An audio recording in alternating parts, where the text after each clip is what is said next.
అందరికీ praise the lord. ఈరోజు దేవుని పరిశుద్ధమైన వాగ్దానము. నా ఎత్తైన కోట ఆయనే, నేను కదిలింపబడను. కీర్తన 62వ అధ్యాయము 6వ వచనం. ప్రార్థన చేసుకుందాం. మా పరిశుద్ధుడైన మా పరమ తండ్రి, మరొకసారి మీకు వందనాలు స్తోత్రాలు చెల్లించుకుంటా ఉన్నాము. మరొక సమయంలో మీ పాసందులో చేరి విధంగా ప్రార్థించే సమయాన్ని మీరు దయచేసినందుకే వందనాలు స్తోత్రాలు.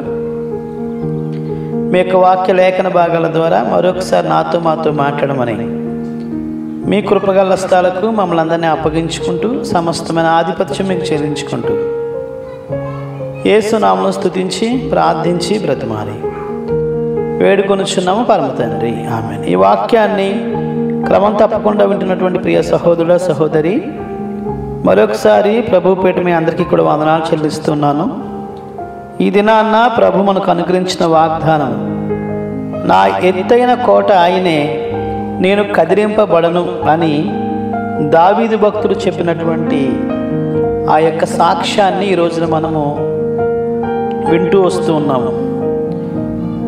తన జీవితంలో అనేకమైన విషమమైనటువంటి పరిస్థితులు, అనేకమైనటువంటి ఒడిదుడుకులు, అనేకమైనటువంటి కష్ట నష్టాలు, వ్యాధి బాధలు, బలహీనతలు కలిగి ఉన్నప్పటికీ కూడా, వచ్చినప్పటికీ కూడా వాటన్నిటిలోంచి ప్రభువే తనని కాపాడేవాడని, ప్రభువే తన పట్ల గొప్ప కార్యాలు జరిగించే దేవుడని తను నమ్మినప్పుడు ప్రభువు తనకి ఎత్తైన కోటగా ఉండి తనని కాపాడినట్లుగా దేవుని యొక్క వాక్యంలో మనం చూడవచ్చు. నీ జీవితంలో కూడా అనేక సార్లు శత్రువు నిన్ను కదిలించాలని, అనేక విధాలుగా నిన్ను ప్రభు యొక్క విశ్వాసంలోంచి, ప్రభు యొక్క మందిరంలోంచి, ప్రభు యొక్క సంఘంలోంచి నిన్ను వెలుపలకు తీసుకువెళ్ళిపోవాలనేటటువంటి శోధనలు అనేకమైనవి నీకు తీసుకురావచ్చు.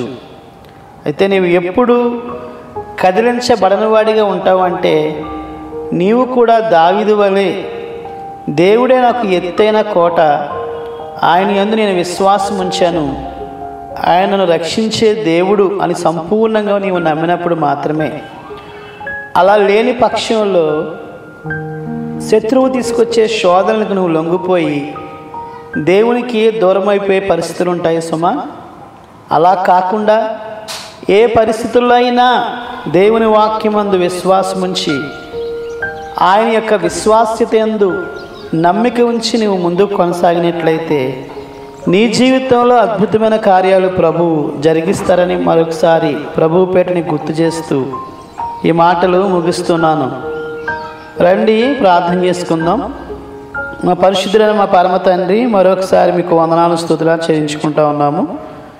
మరొక సమయంలో మీ పాసందులో చేరి ఈ విధంగా ప్రార్థించే సమయాన్ని మీరు మాకు దయచేసినందుకే వందనాలు స్తోత్రాలు. మీ యొక్క వాక్య లేఖన భాగాల ద్వారా మాతో మాట్లాడేందుకే వందనాలు. మా జీవితంలో మిమ్మల్ని మేము ఆశ్రయించేవారిగా ఉండాలని, మీ మీదే మా గురి నిలిపేవారిగా ఉండాలని, దేవా మీరే మాకు ఎత్తైన కోటగా ఉన్నారని, శత్రువు అనేక సార్లు మా మీద దాడి చేసి మమ్మల్ని వాని వైపు తిప్పుకోవాలని ప్రయత్నం చేసేటప్పుడు ప్రభువా మేము మీ నుంచి దూరం అయిపోకూడదని, మీ మీద మేము ఆధారపడేవారిగా ఉన్నప్పుడు మీరు మమ్మల్ని ఆశీర్వదించేవారిగా ఉన్నారని, మీరు మాకు ఎత్తైన కోటగా ఉండి శత్రువు యొక్క అగ్ని బాణాల నుంచి మమ్మల్ని కాపాడేవారిగా ఉన్నారని, మమ్మల్ని సంరక్షించేవారిగా ఉన్నారని మరొకసారి గుర్తు చేసినందుకే వందనాలు.